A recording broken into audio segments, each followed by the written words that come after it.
Kita nggak ada ngaji macam-macam. Kita cuma mau ngaji supaya bangkit ekonomi ini, supaya kekayaan ini tidak dimiliki segelintir orang. Kalau kekayaan ini dimiliki segelintir orang, dia kabur, negeri ini tumbang. Tapi kalau dimiliki oleh setiap person, maka tidak akan mungkin hilang. Kenapa? Setiap orang memiliki kekayaan. Kita bukan sosialis, kita bukan komunis, kita bukan pula orang yang menumpuk barang dan harta. Kita adalah wa kadzalika ja'alnakum ummatan wasata, pertengahan, tidak ke kiri, tidak ke kanan. Kita adalah agama yang diajarkan ada fikih salat, puasa, zikir, baca Quran, tapi jangan lupa ada fikih muamalat, dagang, jual beli, gadai, hutang piutang.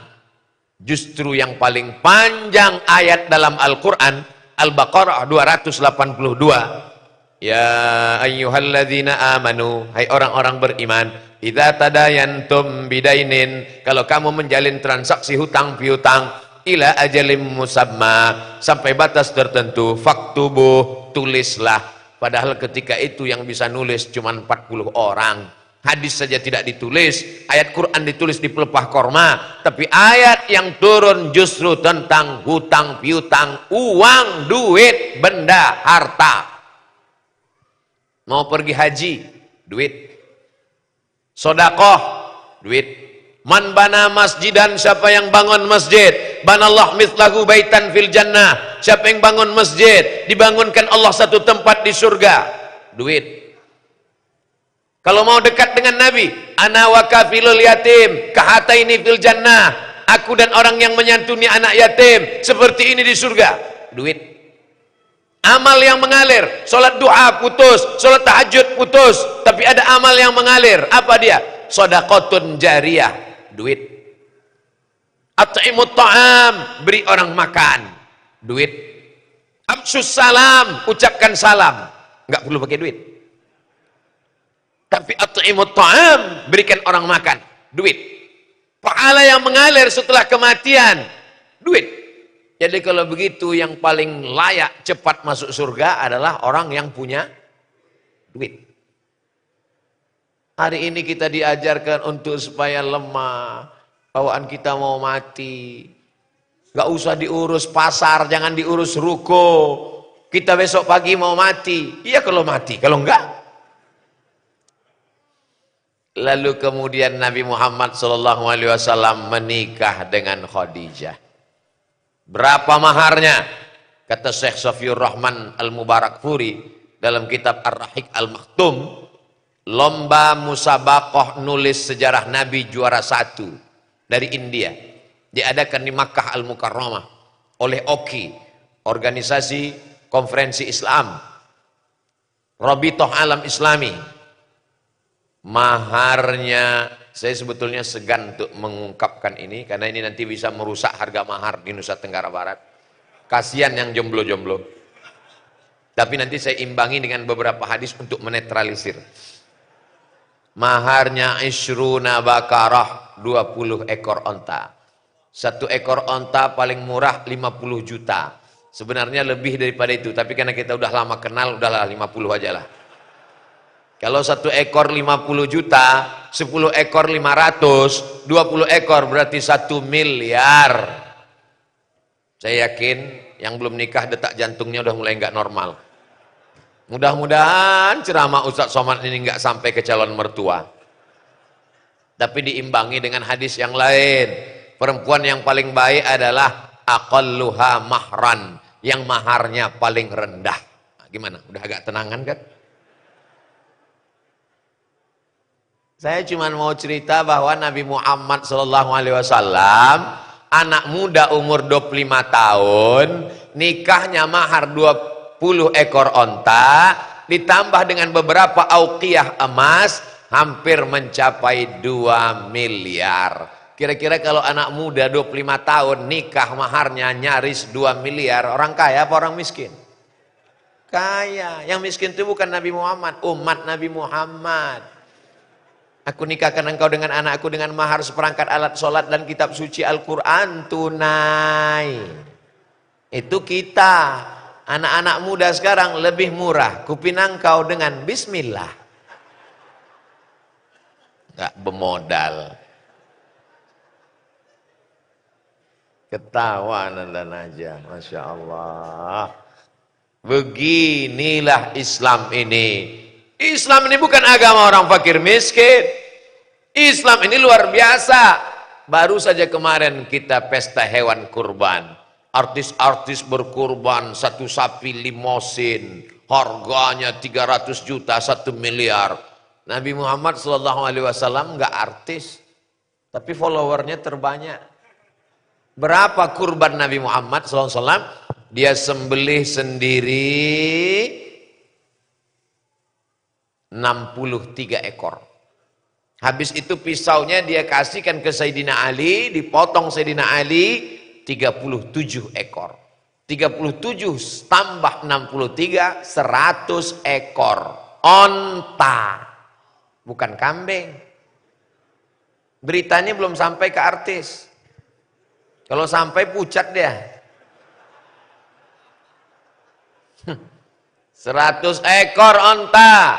Nabi Muhammad SAW. Apa hikmah dibalik dia menyembelih 63? Setelah dia meninggal baru sahabat tahu. Oh, rupanya umurnya sampai 63 tahun. Dia tidak ingin 1 tahun kosong daripada kurban. Yang kedua, badannya sehat. Umur 63 tahun waktu haji wada itu, dia sanggup menyembelih sendirian 63 ekor. Ustadz pernah motong. Nih ketahuan belum follow Instagram. Kan ada videonya 2 tahun yang lalu saya motong. Bersama Juleha. Juru sembelih halal.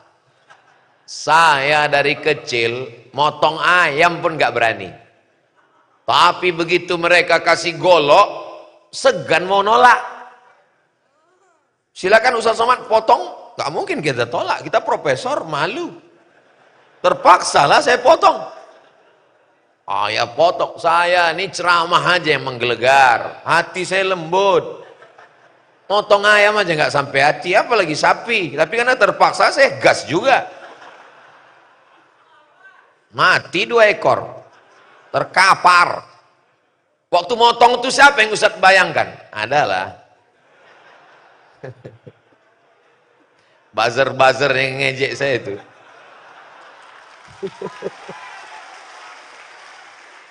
Kalau sapi itu mana sampai hati kita, dia baik. Bukan pernah ganggu kita. Bismillahirrahmanirrahim, Allahu Akbar. Selesai, tamat riwayat. 2 tahun setelah itu nggak mau saya motong. Setiap ada acara pemotongan, Ustaz nanti datang. Syukron, terima kasih saya bilang. Nabi SAW sehat, gagah perkasa, 63 tahun motong sendiri. Jamaah mau coba-coba motong, begitu dipotong rupanya dia mabuk darah, sapinya nggak mati, dia masuk ambulan. Nabi SAW itu sehat, kaya raya.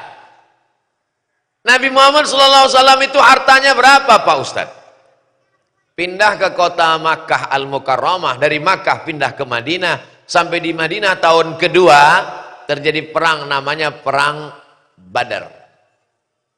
Pada perang Badar itu dapat harta rampasan perang namanya ghanimah. Kata Syekh Safiur Rahman Al-Mubarak Furi, la taqillu an khamsina alfi dinarin. 50.000 keping uang dinar. 1 keping uang dinar, zaman Nabi nggak ada uang kertas. Uang kertas buatan Amerika. Tapi karena kita sudah ikut, mau nggak mau kita pakai. Kan nggak mungkin kita barter besok ayam tukar beras. Itu sebagai nilai tukar. Zaman Nabi dulu, dinar uang emas, dirham uang perak. Saat perang Badar, dapat Nabi la taqillu an khamsin alfi dinarin, 50.000 keping. Kalau 1 kepingnya 4,25 gram, 1 gramnya itu 1 juta, 4,25 gram berarti 4.250.000. Tapi biar mudah ngitungnya karena kita udah lama kenal, 4 juta aja kali 50.000 keping. Berapakah harta rampasan perang saat perang Badar bisa masuk ujian CPNS. 4 juta kali 50.000 keping. Hitung sendiri berapa? Hah? 200 miliar. Berapa jatah Nabi? 200 miliar. Wa'lamu annama ghanimtum min syai'in. Ketahuilah kalau kamu dapat harta rampasan perang, fa inna lillahi khumusahu walir rasul. Nabi dapat khumus khamsah 5, khumus 1/5, 20%. Kalau 200 miliar, berapakah 20%-nya? 40 miliar. Betul? 40 miliar. Kira-kira kalau orang punya uang 40 miliar, kaya apa miskin? Tahun 2 Hijrah. Pulang bawa 40 miliar. Datang Fatimah Az-Zahra. Apa kata Fatimah? Ya Rasulullah, ya, suamiku Sayyidina Ali susah. Aku yang membuat adonan tepung gandum. Aku yang nimba air minum. Tolonglah kasih pembantu 1. Apa kata Nabi? Fatimah, sebelum tidur malam, tasbih 33 kali, alhamdulillah 33 kali, Allahu Akbar 33 kali. Enggak nyambung. Minta pembantu dikasih tasbih. Jaka sembung bawa golok, enggak nyambung, bro. Apa maknanya? Nabi kaya 40 miliar, tapi bukan untuk menyenangkan anaknya. Dia pakai untuk dakwah Islam. Anak perempuan buah hati, belayan jiwa, anak kesayangan Fatimah. Fatimah minni, kata Nabi. Tapi apa yang dia kasihkan? Kamu sebelum tidur malam bertasbih, bertahmid, bertakbir. Apa mananya? Walaupun badanmu lelah, tapi kalau kau bertasbih, bertahmid, bertakbir sebelum tidur, hatimu tenang. Walaupun duitmu banyak. Sekarang orang-orang kaya, pembantunya di rumah tuh sampai 10. Ada yang 1 khusus ngorekkan telinga. Lain telinga kiri, lain telinga kanan. Saking kan kayanya. Tapi pas tidur jam 2 malam nggak bisa tidur, matanya berkedip-kedip. Kenapa nggak bisa tidur? Insomnia. Kenapa? Hatinya nggak tenang. Ala bidzikrillahi tatmainnul qulub. Banyak berzikir mian Allah, hati menjadi tenang. Tapi kalau kita pergi ke Madinah, adakah istana Nabi Muhammad SAW yang terbuat dari emas? Nggak ada. Ada kursinya yang terbuat dari perak? Nggak ada. Begitu kita diajak ziarah ke miniatur rumah Nabi di samping Masjid Nabawi, jamaah nangis melihat tempat tidur Nabi, dinding rumah Nabi, atap rumah Nabi, tempat tidur Nabi. Jamaah nangis kenapa? Sedih ngelihat itu. Bukan Pak Ustaz. Sedih kenapa? Habis belanja. Meleleh air mata jamaah melihat tempat tidur Nabi yang amat sangat sederhana. Jangan katakan Nabi miskin. Nabi itu kaya raya, tapi hidupnya bersahaja. Itu yang tepat. Apakah Nabi itu miskin? Enggak.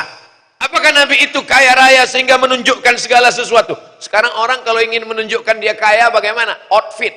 Berdiri dari mulai ujung kaki, sepatu, sampai ujung kepala, topi, semua menunjukkan. Topi 10 juta, baju 50 juta, baru sebentar. Ini Pak Ustadz saya takut nih kena abu rokok. Ini mahal nih Pak Ustadz, 5 juta. Yang nanya siapa? Kalau kau kaya bukan bajumu mahal. Kalau kau kaya bukan topimu mahal. Kalau kau kaya bukan emasmu banyak. Kalau kau kaya, kau santuni anak yatim, fakir miskin 1000 orang. Itu baru kau kaya. Kalau kau kaya, kau buatkan pondok pesantren tahfiz Quran. Free, gratis. Itu baru kaya. Begitu yang diajarkan Islam. Yang di hadapan saya ini penampilannya biasa-biasa aja, duduknya di lantai, tapi uangnya pun nggak terlalu banyak. Jadi kalau ada orang mengatakan ini bisnis ini hanya melalaikan dari Allah, yang dikambing hitamkan siapa? Tasawuf. Orang-orang tasawuf itu meninggalkan dunia. Orang-orang tasawuf itu di Mesir ada seorang syekh mursyid tarekat Syaziliyah.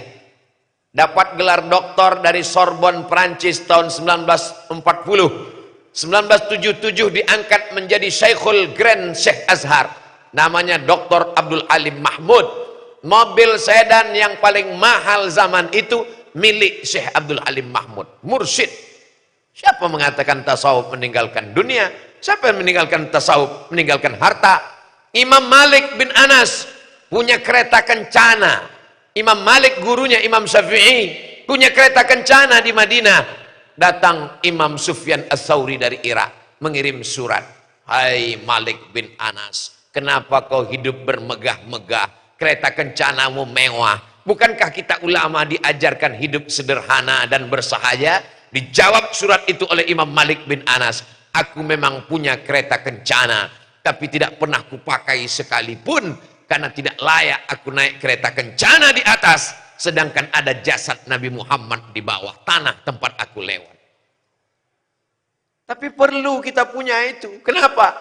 Karena orang sekarang menilai kita dari gaya kita, dari pakaian kita. Imanuhum fi a'yunihim, iman mereka di mata mereka. Dia kalau nilai orang, dia tengok dulu dari bawah sampai ke atas. Makanya orang kalau ketemu dengan saya, ditengoknya dulu. Oh, baju Ustadz ini mahal. Dia nggak tahu ini baju mereknya Casio, dikasih orang. Oh, Ustadz Somad ini batu cincinnya ruby mahal, dikasih juga. Lalu duit itu untuk di mana dipakai? Pakai untuk menolong agama Allah, pakai untuk santri, pakai untuk fakir miskin. Itu definisi kaya dalam Islam, bukan untuk menunjukkan. Maka kalau kita pahami ini dengan baik, orang akan semakin semangat untuk mencari uang. Betul apa tidak betul? Terserah, mau percaya nggak apa-apa, nggak percaya pun nggak masuk neraka. Yang penting udah saya sampaikan. Nanti Ustadz Somad ngomongnya nggak usah lama-lama, kita lama dialog. Ngomongnya setengah jam aja, udah habis setengah jam. Ternyata kalau kita ngomong di depan orang yang uangnya banyak, itu nggak terasa lama. Mudah-mudahan jamaah ini semuanya semakin aktif, semakin satu hijrah. Ini malam ini sudah tahun 1444 hijrah, tanggal 2 sudah masuk malam ini, tanggal 2 Muharram. Semakin bertambah hijrah, semakin semangat cari duit, semakin semangat bisnis, semakin melimpah rezeki, semakin kaya raya insyaallah. Amin. Tapi bukan untuk dunia, dipakainya untuk bangun masjid, untuk buat pondok pesantren, untuk membangun tahfiz, untuk menyekolahkan anak-anak putra daerah, dikirim sampai ke Rubat Tarim, Darul Mustafa Hadramaut, ke Al-Azhar Kairo. Nampak ada terbengkalai pondok pesantren. Ini kenapa terbengkalai? Kenapa tidak diselesaikan? Kami mau bantuan Pak, gak usah buat proposal. Nanti Bapak mau bantu, saya salurkan ke tempat lain. Jamaah yang dimuliakan Allah Subhanahu wa Ta'ala. Ada seorang sahabat Nabi namanya Abdurrahman bin Auf. Siapa namanya? Abdurrahman bin Auf pindah dari kota Makkah hanya sebatang kara. Hartanya ditahan semua sama orang Makkah. Abdurrahman, kalau kamu mau pindah, pindah hijrah. Tapi hartamu tinggal. Pergi dia tinggalkan semuanya. Sampai di Madinah, dipersaudarakan Nabi dengan sahabat Nabi namanya Sa'ad bin Rabi'. Kenapa dipersaudarakan? Karena mereka satu circle, satu server, sama-sama bisnismen. Sa'ad bisnismen, Abdurrahman bisnismen. Abdurrahman ini Sa'ad, Sa'ad ini Abdurrahman, ini saudaramu. Apa kata Sa'ad? Wahai Abdurrahman, rumahku banyak, mana yang kau mau? Ambil. Kebunku banyak, mana yang kau mau? Ambil. Waktu itu belum turun ayat batasan istri 4. Istriku banyak, unlimited. Mana yang kau mau, kuceraikan, nikah dengan engkau. Apa kata Abdurrahman bin Auf? Dullani ala suqikum, barakallahu fi malik. Semoga Allah memberikan berkah pada hartamu, Allah berikan berkah pada rukomu, Allah berikan berkah pada rumahmu, Allah berikan berkah pada istrimu. dullani ala suqikum, tunjukkan aku di mana pasar kota Madinah. Coba bayangkan kalau kita yang ditawari Sa'ad bin Rabi waktu itu. Hai Abdul Somad, pilih mana. Setelah tidak berapa lama lalu Abdurrahman bin Auf datang menjumpai Nabi. Hari berganti pekan mengganti bulan. Tiba-tiba tangan Abdurrahman bin Auf merah-merah. Min athari sufrah. Bekas minyak za'faran. Ada minyak seperti kunyit dari daun bunga. Warnanya jingga. Seperti kunyit kena kapur sirih. Kalau kena ke tangan warnanya jingga. Bisa dibuat ke makanan, bisa buat parfum. Namanya za'faran. Sampai ke Indonesia dari zafran. Ustadz Somad, kenalkan anak saya. Siapa namanya? Zafran. Berarti minyak warna jingga. Kata Nabi, Abdurrahman, ya, itu tanganmu ada bekas-bekas minyak za'faran. Biasanya orang kalau tangannya bekas minyak za'faran, berarti dia habis nikah. Kamu nikah ya? Iya ya Rasulullah. Aulim walau bisyatin. Buatlah walimah walaupun hanya menyembelih seekor kambing. Seekor kambing itu kalau orang Arab makan berempat. 1, 2, 3, 4. Berempat itu. Ananda aja kami kasih ayam. Maksudnya, buatlah walimah walaupun undangannya antara 4 sampai 10. Itu kalau seekor kambing. Beda di tempat kita. Itu kalau kambing itu bisa 1 kades, kadus, RT, RW lengkap semua. Lalu kemudian ketika Abdurrahman bin Auf meninggal, di total hartanya 6 triliun. Allah menguji aku dengan harta, kata Abdurrahman bin Auf. Jadi jangan bayangkan sahabat Nabi pindah dari Makkah ke Madinah, sampai di Madinah tahajud witir, baca Quran, zikir, mati. Ini belajar Islam di mana? Inilah bahayanya murid-murid Snok Horgronyi.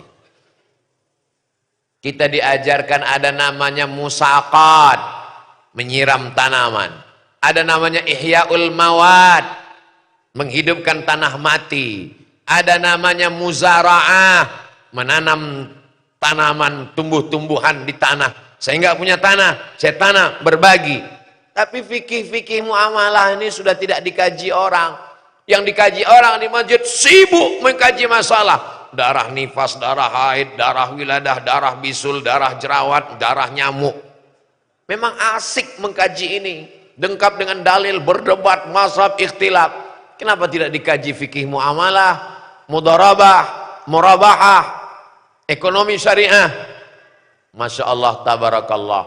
Kalaulah pengajian kita dibangkitkan, kajian rutin Kadin ini berkala, dibuka di awal Muharram 1444, akan berkelanjutan. Apakah mingguan, bulanan, pekanan, dimasukkan dalam channel YouTube, dinikmati seluruh Indonesia. Akan bangkit ekonomi umat insyaallah. Amin ya rabbal. Itu pengantar dialog kita pada kesempatan ini. Lebih kurang 40 menit saya sampaikan materi. Selebihnya nanti dialog interaktif tanya jawab. Yang bisa saya jawab akan saya jawab. Yang nggak bisa saya jawab saya bawa pulang besok pagi ke Riau. Nanti saya uploadkan ke channel Ustadz Abdul Somad Official. Subscribe, like, share, and comment. Terima kasih segala perhatian, mohon maaf segala kesilapan. Saya kembalikan ke moderator. Wassalamualaikum warahmatullahi wabarakatuh. Waalaikumsalam warahmatullahi wabarakatuh. Selanjutnya kita sama-sama dialog bersama UAS yang dimana akan dimoderatorkan oleh Bapak Minardi atau Cak Min dan juga Ustadz Dr. Zaki Abdillah. Kepada Cak Min kami persilakan. Bismillahirrahmanirrahim. Assalamualaikum warahmatullahi wabarakatuh. Segar sekali rasanya kita mendengarkan tausiah dari guru kita Al-Ustadz Abdul Somad. Saya jujur ini Pak Ustadz, saya pernah seperti ini dengan artis. Rasa di sebuah TV langsung live, rasanya seperti artis Pak Ustadz. Dekat Pak Ustadz saya kok kecil rasanya. Ini perlu dijelaskan, tidak paham saya kenapa. Pertanyaan juga ini Pak Ustadz. Bapak Ibu, pada hadirin yang saya hormati, ini Kadin Mengaji akan memberikan spesial bahwa para jamaah nanti akan bisa dialog langsung dengan Pak Ustadz, guru kita, bahwa nanti kita buka sekitar 6 pertanyaan, tapi nanti langsung berdiri, sebut nama dan pertanyaan, langsung dijawab sama guru kita, Pak Ustadz. Dan selain itu juga nanti akan diberi kesempatan, karena waktu ini, silakan juga disampaikan lewat tulisan, nanti serahkan ke panitia, nanti kelas seleksi, jika ada waktu, nanti akan dijawab Pak Ustadz. Kepada panitia, kami persilakan untuk siapa yang sudah siap memberikan jawaban, silakan berdiri dan menyebutkan nama. Silakan. Panitia silakan. Terima kasih. Silakan sebutkan nama dan pertanyaan yang jelas, singkat dan padat. Terima kasih. Assalamualaikum warahmatullahi wabarakatuh. Nama yang asli Ahmad Rusni. Kalau kepanjangnya Anak Harapan Masyarakat akan datang, Ramalan Ulama Abdul Somad. Insya Allah Rusninya. Pertanyaan kami, bagaimana cara kita mengajak untuk menghindarkan riba? Karena setiap kami mengajak, ya kami selalu kejebak.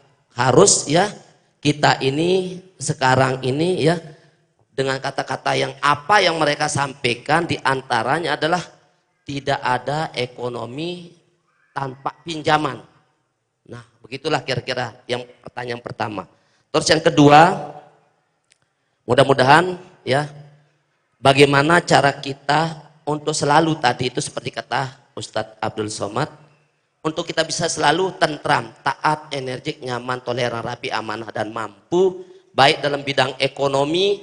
Sekarang adalah ekonomi umat, tapi masih aja ya ekonomi yang syariah yang berjalan sekarang itu. Mungkin itu saja pertanyaan kami. Mudah-mudahan pertanyaan ini mendapat berkah. Syukron. Terima kasih. Langsung, Tuan Guru. Melepaskan umat dari riba ini melalui 3 arah. Dari bawah melalui ceramah, tausiah, kultum, pengajian. Dari atas melalui politik, political will. Bupati, gubernur, wali kota, menteri, presiden mesti memberikan fasilitas. Tidak ada alasan orang Nusa Tenggara Barat terjebak riba karena banknya syariah. Di mana-mana kalau saya ngomong, lihat Nusa Tenggara Barat, lihat Aceh, Bank Aceh jadi syariah, Bank NTB syariah, sehingga kita selamat. Dari atas. Dari bawah disadarkan umat. 5. Yang pertama, alladzina ya'kuluna riba, orang yang makan riba, la yaqumuna illa kama yaqumul ladzi yatakhabbathu syaitanu minal mas. Dia bangkit dari kubur seperti orang kerasukan setan. Yang kedua, ayyuma lahmin nabata min aramin. Uang dari riba dibelikan makanan masuk ke badan jadi darah daging. Setiap darah daging yang tumbuh dari yang haram, fannaru aulabi, tempatnya api neraka. Yang ketiga, masuk darah riba ke dalam otak, dari jantung naik ke otak, otaknya menjadi hitam. Nasiyatin kazibatin khati'ah. Kenapa otaknya jadi hitam, jadi jahat, jadi kotor?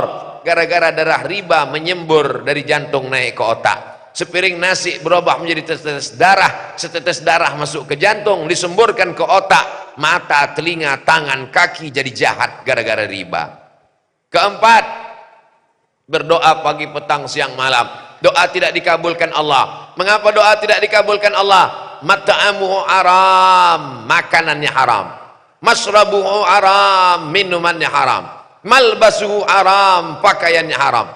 Anna yustajabulah. Apakah mungkin doanya dikabulkan Allah Subhanahu wa taala? Yang kelima, atib mat'amak takun mustajabat da'wah. Jaga makananmu, jaga minumanmu, maka doamu akan diperkenankan Allah. Ustadz dari bawah ceramah, khutbah, nggak pernah bosan. Dari atas politik, ada program-program yang berbau syariah.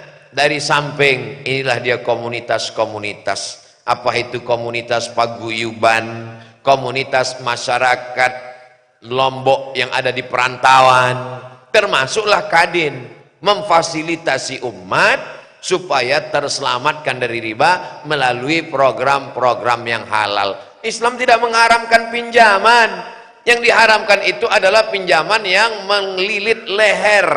Adapun pinjaman mudharabah, bagi hasil, murabahah, permodalan syariah, wakalah, ihalah, maka itu sesungguhnya adalah bagian dari fikih muamalah dalam syariat Islam. Mudah-mudahan dari 3 jalur atas, bawah, samping ini masyarakat kita terlepas dari riba insyaallah. Amin.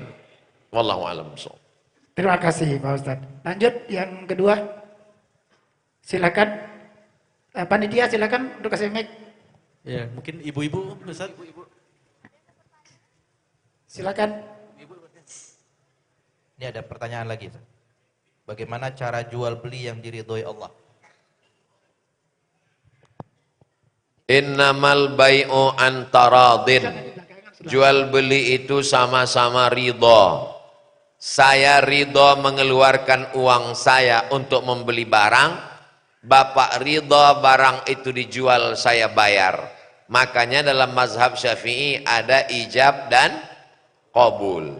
Saya beli air minum ini 1 botol 600 ml 5.000 tunai, saya jual, sah, maka ada ijab dan qabul. Itu mazhab Syafi'i.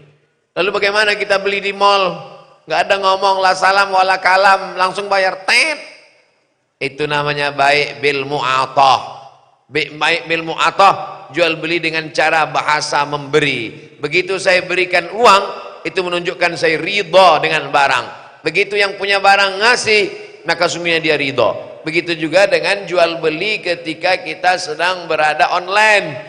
Anda mau beli tas ini, lihat gambarnya, kalau Anda setuju, klik oke. Bila nanti barang tidak sesuai, silakan kembalikan ke jalan di kota terdekat.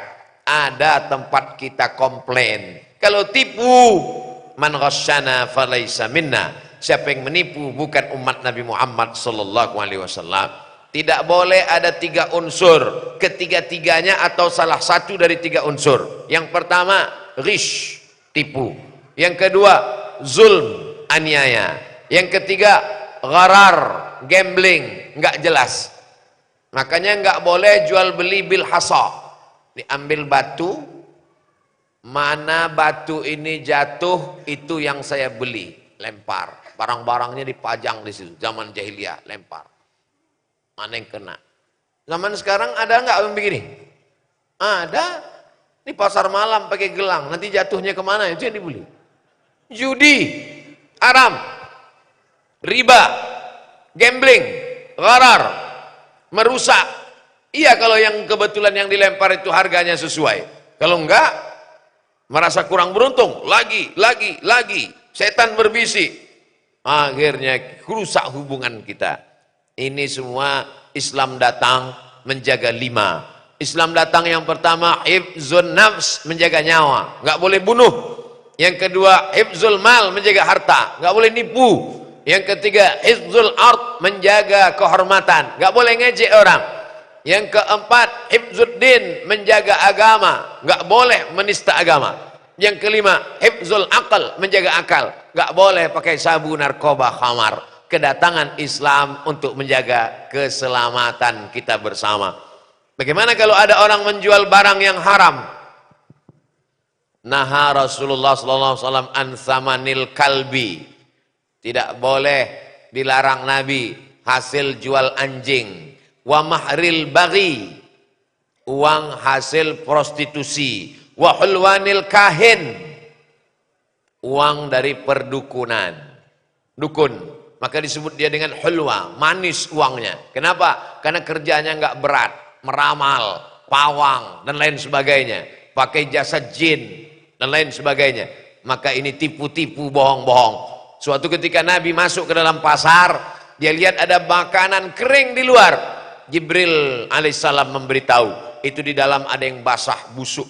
Nabi masukkan tangannya ke dalam. Ma hadza ya sahibat ta'am. Pedagang, ini kenapa ada yang busuk di dalam? Kata yang jual, asabahul matar, kena hujan ya Rasulullah. yang busuk di dalam aku tutup, ditutup dengan kering yang di luar. Nabi marah. Apa kata Nabi? Man ghasyana falaysa minna. Siapa yang menipu kami, bukan golongan kami. Satu surat khusus tentang timbangan. Wailul lil mutaffifin. Celaka orang yang curang timbangan. Siapa itu? Alladzina idza talu 'alan nasi yastawfun. Kalau dia beli matanya tajam, kurang 1 on. Wa idza kaluhum aw wazanuhum yukhsirun. Tapi kalau dia yang nimbang, dia curang. Kecurangan. Ittaquz zulma. Jangan curang. Fa inna zulma zulumatun yaumal qiyamah. Karena kezaliman akan menjadi kegelapan pada hari kiamat. Hindari makan haram. Bayangkan kalau berat kita 50 kg, ternyata yang halal cuma 20. Yang 30 itu hanya menjadi santapan api neraka. Tiap pagi, tiap petang kita katakan Allahumma ajirna minan nar, Allahumma ajirna minan nar, Allahumma ajirna minan nar, Allahumma ajirna minan nar, Allahumma ajirna minan nar, Allahumma ajirna minan nar, Allahumma ajirna minan nar. Rabbana atina fid dunya hasanah wa fil akhirati hasanah wa qina adzabannar. Tapi justru kita transit. Kenapa? Untuk membakar yang 30 kilo ini. Mudah-mudahan kita selamat dari tipu-tipu ini. Wallahu a'lam. Terima kasih. Untuk ibu-ibu kita kasih kesempatan pertama ini. Ibu-ibu silakan. Panitia, oke, silakan berdiri, sebut nama dan mengajukan pertanyaan. Silakan. Bismillahirrahmanirrahim. Ibu-ibu dulu, ibu-ibu. Iya. Bismillahirrahmanirrahim. Berdiri. Silakan berdiri. Bismillahirrahmanirrahim. Assalamualaikum warahmatullahi wabarakatuh. Pak Ustadz, saya menanyakan bagaimana dengan seorang pengusaha atau pembisnis yang dalam bekerjanya itu mungkin tidak lepas dari membagi hasil dengan orang-orang yang terkait dalam pekerjaan tersebut. Itu bahasa halusnya. Apakah bisa itu kita katakan bagi hasil atau bagi rizki, haram atau halalkah itu? Khusus untuk pembisnis atau pengusaha. Terima kasih. Assalamualaikum warahmatullahi wabarakatuh. Coba Ibu jelaskan dulu makna bagi di situ apa? Apakah sogok? Apakah bagi-bagi ngajak makan? Apakah kompensasi? Biar jelas saya menjawabnya.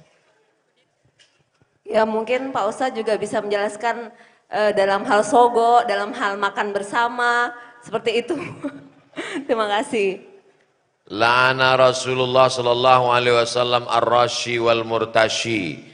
Rasulullah SAW melaknat orang yang menyogok dan orang yang menerima sogok. Kenapa? Karena itu merusak standar kualitas. Yang sebelumnya dia bukan main selektif, tapi begitu sudah kena, maka hancur semua standar, kualitas semua rusak. Orang barat itu tidak Islam, tapi standar ini dia jaga. Kenapa? Karena ada yang disebut dengan kalau kemampuan manusia SDM, fit and proper test. Kalau barang ada standar ISO, ada standar sertifikat internasional, itu begitu sampai ke negeri kita rusak semuanya di gara-gara sogok, gara-gara riswah.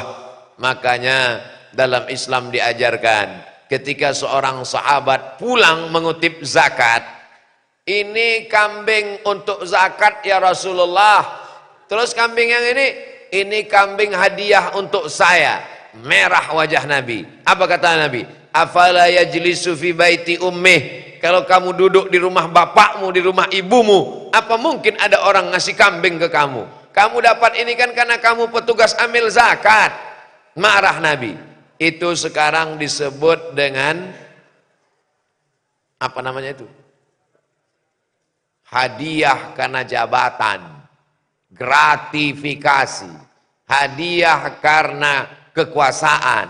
Kalau nggak ada jabatan, nggak ada kekuasaan, nggak mungkin dapat.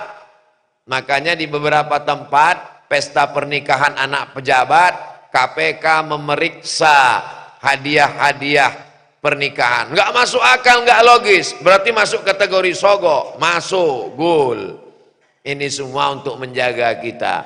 Maka umat manusia ini bekerja sama untuk mengeluarkan satu hukum di antara manusia untuk menyelamatkan sesama manusia. Walaula dafallahin nasa ba'dahum bi ba'din la fasadatil ard. Kalau manusia ini tidak saling tolak menolak untuk menyelamatkan, sudah lama kita ini hancur. Hindari riswah, hindari tipu, hindari zalim, hindari sogok. Kalaupun dapat, dia tidak menjadi rahmat, dia menjadi laknat.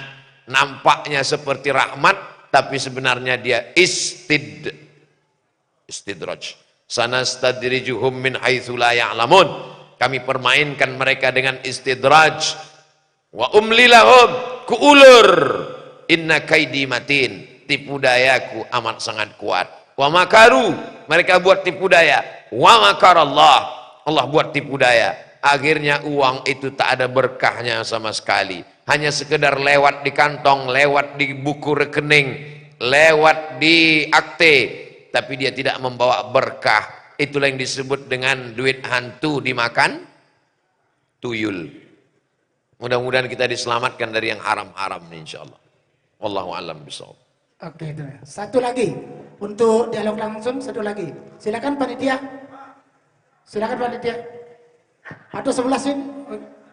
Langsung aja Pak. Yang sebelah sana. Silakan dulu pastikan panitia. Bismillahirrahmanirrahim. Ya, langsung ya. Assalamualaikum warahmatullahi wabarakatuh. Ustaz, perkenalkan nama kami Muharar dari Asosiasi Pengrajin Mutiara NTB. Mau mempertanyakan terkait bagi hasil, sebaik-baiknya bagi hasil, pemodal dan pengelola, berapa pembagiannya? Itu saja mungkin. Assalamualaikum warahmatullahi wabarakatuh. Apakah antara pemodal dengan pekerja bagi hasilnya 50-50, 50-50, atau 40-60, atau 30-70, atau 90-10? Tidak diatur dalam fikih. Maka bermusyawarahlah untuk memutuskannya. Wa amruhum syura bainahum. Orang beriman memutuskan perkaranya berdasarkan musyawarah mufakat di antara mereka.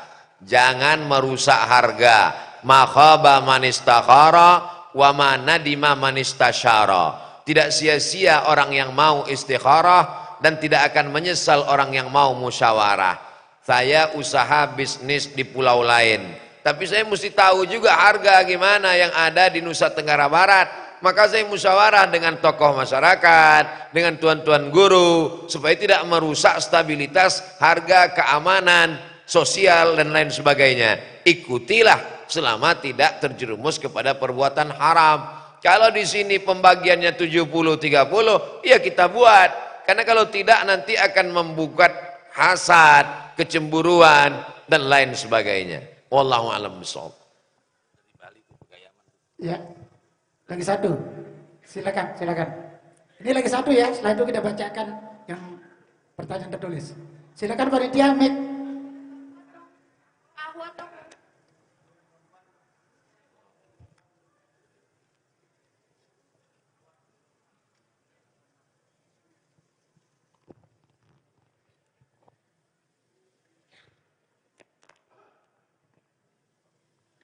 Ya, silakan. Assalamualaikum warahmatullahi wabarakatuh. Waalaikumsalam warahmatullahi wabarakatuh. Ahmad Syaihuraub dari Sumbawa. Pertama, terima kasih Ustaz Abdul Somad, Ustaz yang penuh kebanggaan bagi kami. Terima kasih saya dapat ilmu dari beliau. Tadi tentang riswah. Saya ingin pertegaskan saja karena banyak yang kita alami, umpama ada istilah pantohir itu. Atau orang kuliah nanti dijatah oleh kampusnya sekian, siapa yang tinggi itu yang masuk. Apakah itu bagian juga dari riswah? Itu yang pertama. Yang kedua, saya ingin mendapatkan semangat dari Ustadz, kiat-kiat Ustadz menjaga semangat untuk terus berdakwah di tengah kondisi yang tidak kondusif bagi Ustadz gitu. Bagaimana semangatnya supaya kita juga tambah semangat untuk berjuang. Terima kasih. Assalamualaikum warahmatullahi wabarakatuh. Waalaikumsalam warahmatullahi wabarakatuh. Kampus diberikan kebebasan untuk mencari modal. Karena keterbatasan anggaran APBN untuk mensupport. Maka kampus-kampus silakan cari duit.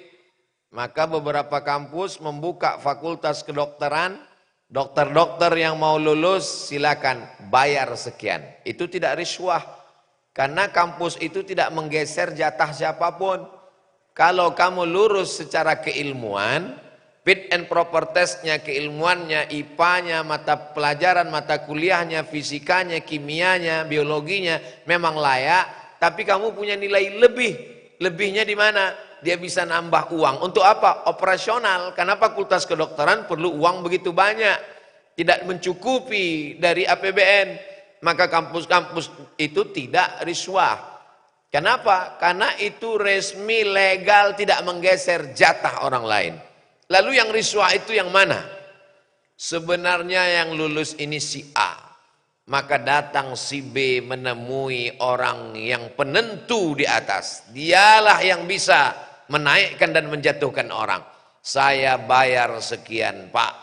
Maka begitu dia bayar 100 juta, hilanglah jatah si fulan. Dialah yang mendapat. Apakah itu kelulusan sekolah, kuliah, pekerjaan.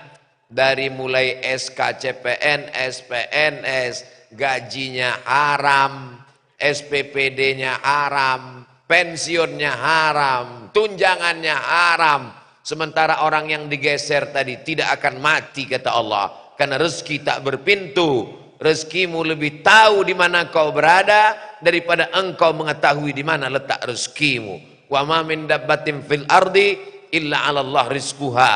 Tidak ada satu makhluk pun yang melata di atas muka bumi ini melainkan dijamin Allah Subhanahu wa taala rezekinya. Jangan gara-gara khawatir takut tidak lulus, takut tidak makan lalu kita curang. Orang tua juga menjadi penentu terhadap sikap anak-anaknya.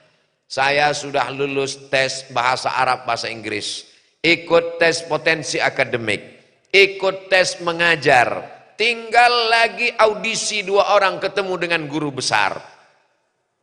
Datang peluang. Ayo kita silaturahim ke Profesor Anu. Nanti kalau kita silaturahim kita jelaskan, saya alumni Al-Azhar, saya dari Maroko, nulis tesis 300 halaman, berbahasa Arab. Bisa-bisa nanti kita lulus. Apa kata almarhumah ibu saya? Jangan kau curang, jangan kau sogok. Jangan kau cari cara haram. Rezeki kau dijamin Allah. Kalau Allah mengatakan lulus, kau lulus. Kalau tidak, maka kau tak lulus. Andai saya tergoda untuk datang, menggeser rezeki orang lain, maka saya sudah zalim dan aniaya. Saya ikut tes, saya berusaha, saya berdoa, tidak pakai backing, tidak menyogok, lulus. Sebagai PNS, 11 tahun.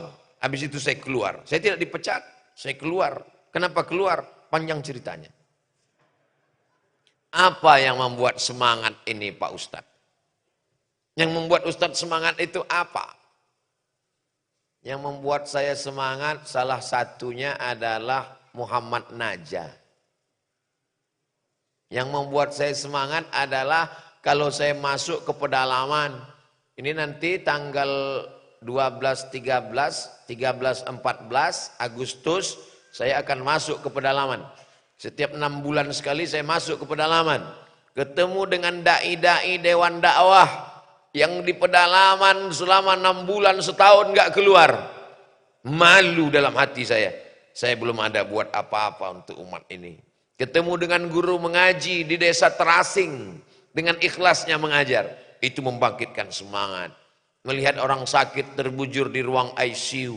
Itu membangkitkan semangat.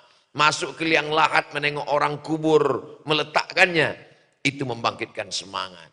Jangan bangkitkan semangat dengan minuman bersoda, karena buah pinggangmu akan rusak. Bukan kata saya, dokter ngasih tahu. Ustaz Somad kesana kemari, apa suplemennya? Enggak ada, saya bilang. Jangan minum suplemen Ustaz, nanti rusak buah pinggang Ustaz. Ustaz apa olahraganya? Ya nggak ada olahraga khusus, yaitu dikejar-kejar jamaah, lari, itulah olahraga. Melihat orang, melihat ustadz, melihat da'i, melihat manusia istimewa, melihat orang sakit, melihat orang meninggal, maka dalam sebulan itu saya mesti mengecas itu. Dalam sebulan saya tidak selamanya khutbah. Saya juga mendengar khutbah. Jangan mentang-mentang ceramah terus nggak pernah dengar orang ceramah. Jangan mentang-mentang ustadz khutbah terus nggak pernah mendengar khutbah. Assalamualaikum ustadz. Waalaikumsalam. Ustadz khutbah di mana hari ini? Kami mau datang ke masjid. Saya nggak khutbah, saya mau dengar khutbah supaya tahu rasanya mendengar khutbah. Ternyata mendengar khutbah jauh lebih berat daripada berkhutbah. Kenapa? Ngantuk. Wallahu a'lam bishawab. Terima kasih. Kita lanjutkan dengan pertanyaan dari catatan kertas. Untuk dialog kita stop dulu. Silakan Ustaz. Pertanyaan dari Ahmad Tobari, Ustaz Sukarbela. Bagaimana hukum menjual perhiasan emas secara online?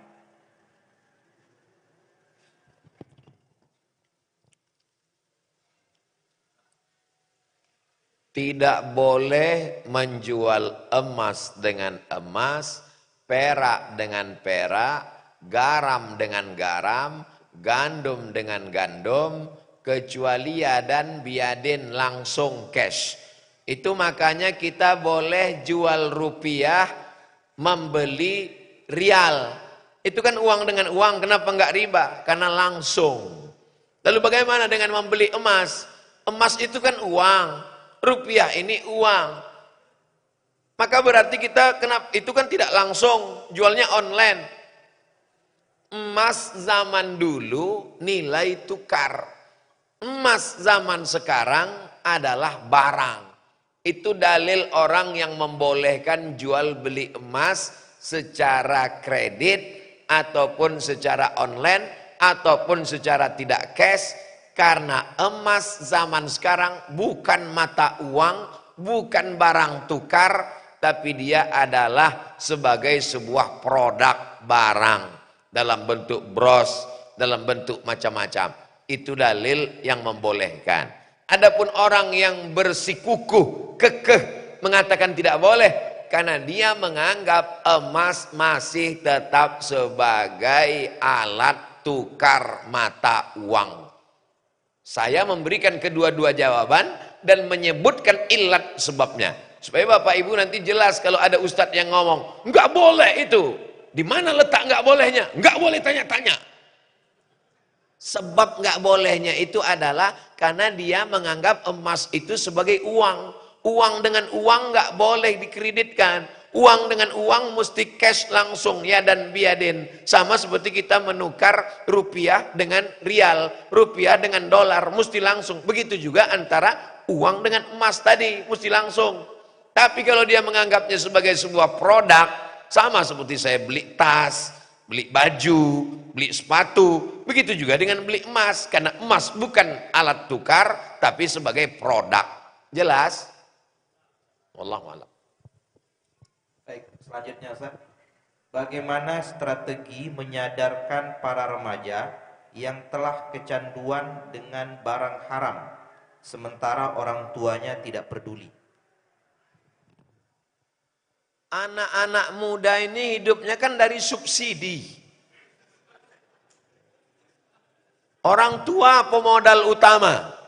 Jadi kalau ada orang mengatakan kenakalan remaja cuma 10%. 90% adalah kenakalan orang tua. Orang tua yang nakal, tidak mau tahu.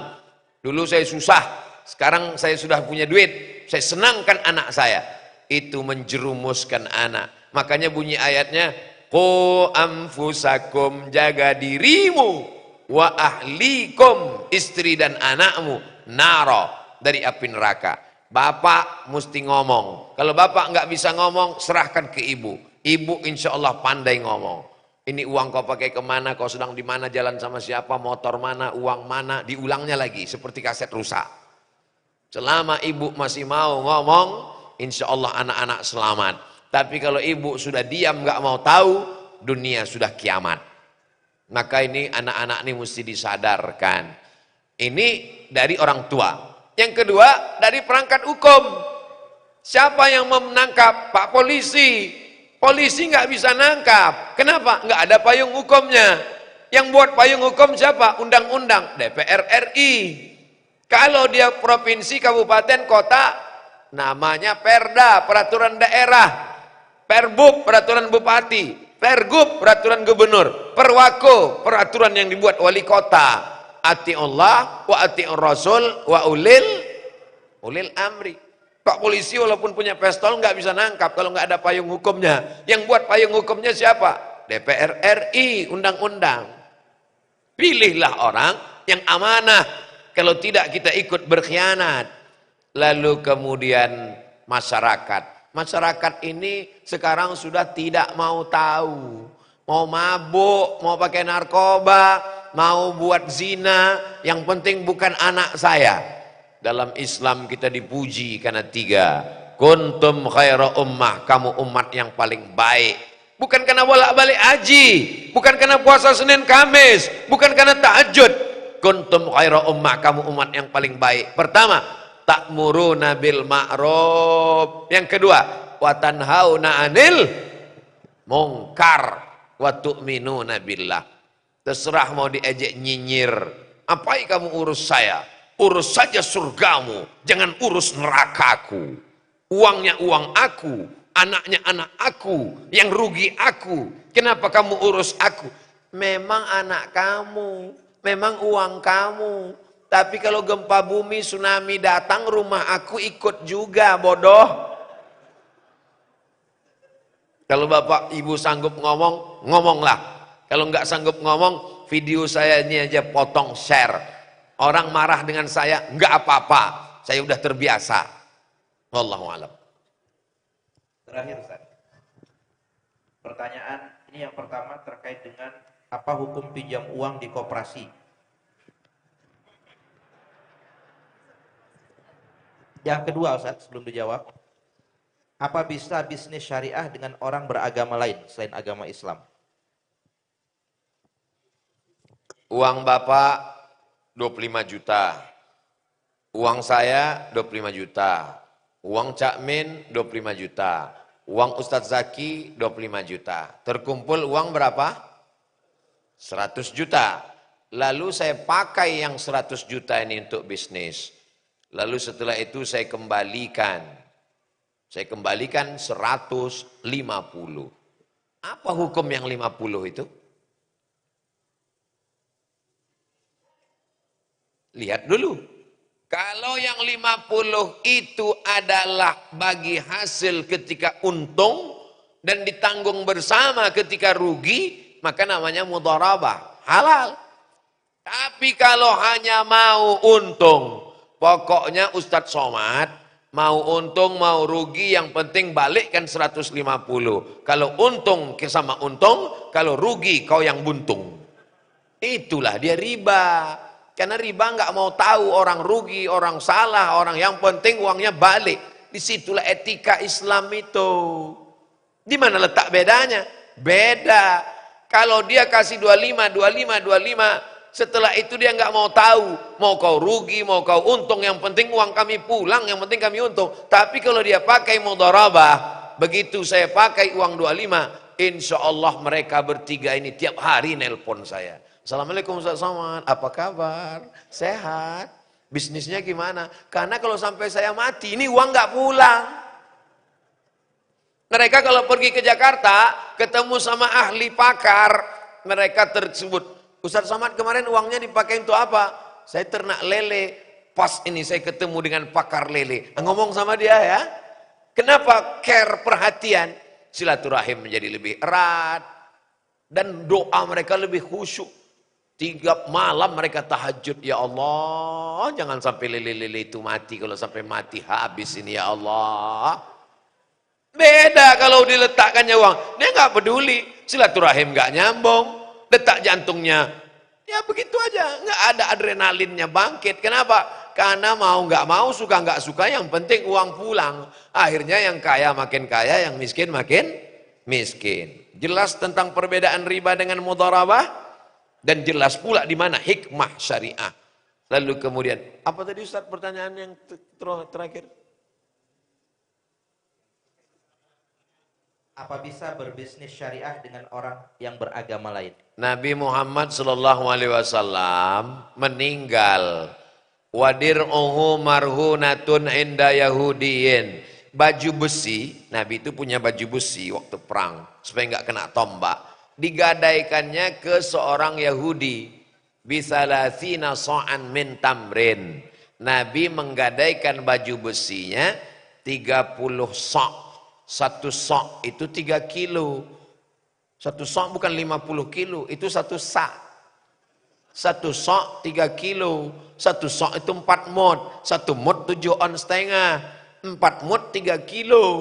Maka Nabi meminjam gandum 3 kali 3 90 kilo dengan baju besi. Padahal menantunya kaya, Utsman bin Affan. Padahal ada Sa'ad bin Rabi, ada Abdurrahman bin Auf. Kenapa dia gadaikan baju besinya ke Yahudi? Karena dia ingin mengajarkan bahwa dalam muamalah boleh bermuamalah dengan non-muslim. Saya diundang ceramah di bank Islam di bank rakyat di Malaysia. Bank rakyat. Dalam hati saya, sampai hati orang ini ngundang saya ke bank konvensional. Ini mau menjebak saya. Duduklah di Kuala Lumpur. Ustaz Somad, ini bank rakyat ini konvensional, kata dia. Dalam hati saya, aku udah tahu. Tapi sekarang sudah jadi Islamic Bank. Bank rakyat Malaysia berubah 100% dari konvensional menjadi bank syariah. Di dunia ini nggak ada penggunaan syariah. Di mana-mana itu namanya Islamic Bank. Satu-satunya pakai kata syariah itu di Indonesia. Kenapa? Karena di zaman Orde Baru dulu nggak boleh pakai Islamik nggak boleh. Maka waktu ngurus izinnya itu ditanya, mau buat bank apa? Islamic Bank, nggak boleh. Kami mau buat bank syariah, boleh. Isinya sama. Casingnya jadi robah. Lalu kemudian apa yang terjadi? Saya tanya, ini nasabahnya orang Islam semua? Enggak. Ada saudara kita yang Tionghoa, Hindu, Buddha, Konghucu. Ada saudara kita yang dari India, Hindu. Dan ternyata ada saudara kita yang, karena dalam prinsip bisnis, selama di mana ada gula, di situ ada semut. Saya misalnya jual nasi Padang. Lalu datang orang mau beli. Pak, saya beli nasi 2 bungkus. Apa saya tanya dulu, kamu agamanya apa? Kan enggak. Maka dalam bermuamalah, jadi yang paling longgar dalam bermuamalah itu Islam longgar bermuamalah. Adapun dalam masalah akidah, wala ana abidum ma'abattum wala antum abiduna ma'abud lakum dinukum. Ini sekarang dibalik, muamalahnya enggak, akidahnya disuruh longgar. Ini enggak bisa. Orang yang mencampur-campur akidah itu namanya sinkretis, rusak. Nabi Muhammad bertetangga dengan Yahudi Bani Nadir, Yahudi Bani Quraizah, Yahudi Qainuqa, berhubungan dengan orang Persia, berhubungan dengan orang Afrika, berbeda agama, berbeda suku, bangsa. Islam mengajarkan kejujuran, ketulusan. Jadi kalau bank syariah itu maju, keuntungannya lebih besar, bagi hasilnya lebih banyak, maka tidak hanya saudara kita yang muslim saja yang dapat nikmat. Itulah makna wa ma arsalnaka illa rahmatan lil alamin. Itulah dakwah. Dakwah itu bukan cuma ceramah, khutbah. Gimana orang mau tertarik dengan Islam? Ceramah isinya neraka, neraka, neraka. Tapi kalau berdakwah melalui usaha, dulu saya sangka orang Islam itu penipu, pembohong. Ternyata saya kenal dengan anggota Kadin Nusa Tenggara Barat itu, Masya Allah, akhirnya dia dapat hidayah masuk Islam gara-gara itu. Lebih baik daripada tausiah. Ayyahdiyallahu bika rajulan wahidan. Satu orang dapat hidayah karena lisanmu, khairum min humurin na'am. Lebih baik daripada kau memiliki seekor onta yang merah. Onta merah, kendaraan termahal zaman Nabi. Dalam riwayat lain, khairum minad dunya wa ma fiha. Satu orang dapat hidayah karenamu, bukan karena ceramahmu, tapi karena muamalahmu, karena bisnismu terbuka. Orang Islam ini jujur sekali, Masya Allah. Tapi apa yang terjadi? Al-Islam mahjubun bil muslimin. Islam ini cahayanya terhalang karena perbuatan orang Islam. Berapa banyak orang mau masuk Islam nggak jadi gara-gara nengok orang Islam. Saya sebetulnya udah lama mau masuk Islam, Pak Ustadz. Terus kenapa nggak jadi? Saya ditipu sama orang Islam. Na'udzubillah. Demikian Ustaz. Wallahu a'lam.